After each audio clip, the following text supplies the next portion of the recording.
Sir ఇప్పుడు మనం ఎక్కువగా అంటే ముందు వరకు హార్ట్ అటాక్ ఒక్కటే తెలుసు జనాలకి, కానీ ఇప్పుడు ఏంటంటే కార్డియాక్ అరెస్ట్ అని కూడా చాలా వింటున్నారు ఈ మధ్యలో. సో రెండింటికి తేడా ఏంటంటారు? ఇప్పుడు హార్ట్ అటాక్ వల్ల cardiac arrest is the final thing. అంటే కార్డియాక్ అరెస్ట్కి చాలా కారణాలు ఉంటాయి, దాంట్లో heart attack is one of the cause.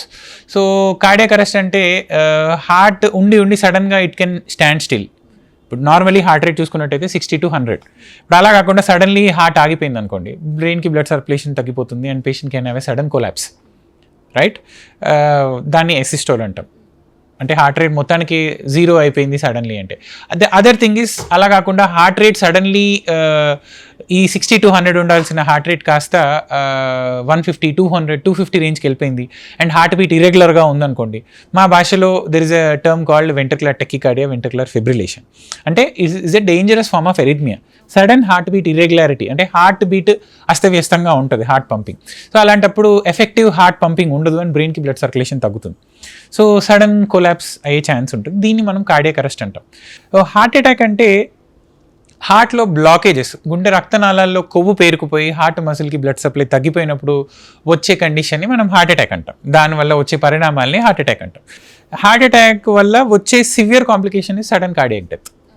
Sudden cardiac డెత్కి ఇంకా హార్ట్ అటాక్ ఒక కారణం కాకుండా ఇంకా వేరే కారణాలు ఉంటాయి. చాలా డీహైడ్రేషన్ ఉన్నప్పుడు, కిడ్నీ ప్రాబ్లం ఉన్నప్పుడు, హై బ్లడ్ ప్రెషర్ ఉన్నప్పుడు, ఈ కొన్నిసార్లు ఏంటంటే ఫ్యామిలీ హిస్టరీ ఉంటుంది, family history of sudden cardiac death.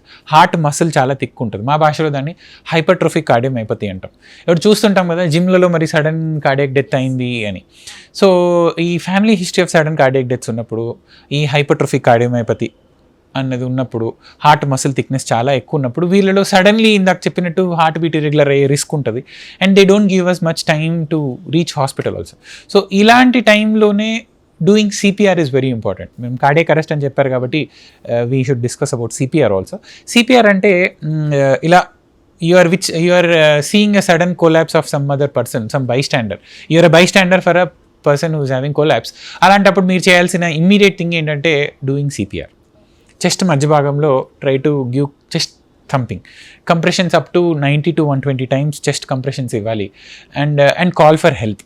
I mean ఈ మధ్య ఎక్కడైనా in public places you have 108, I mean facility of 108 and AEDs అంటారు, ఆటోమేటెడ్ ఎక్స్టర్నల్ డిఫిబ్రిలేటర్స్ అని. కామన్ పబ్లిక్ ప్లేసెస్లో government has put up all these things, especially parks ఇలాంటి ప్లేసెస్లో AEDs చూస్తాం.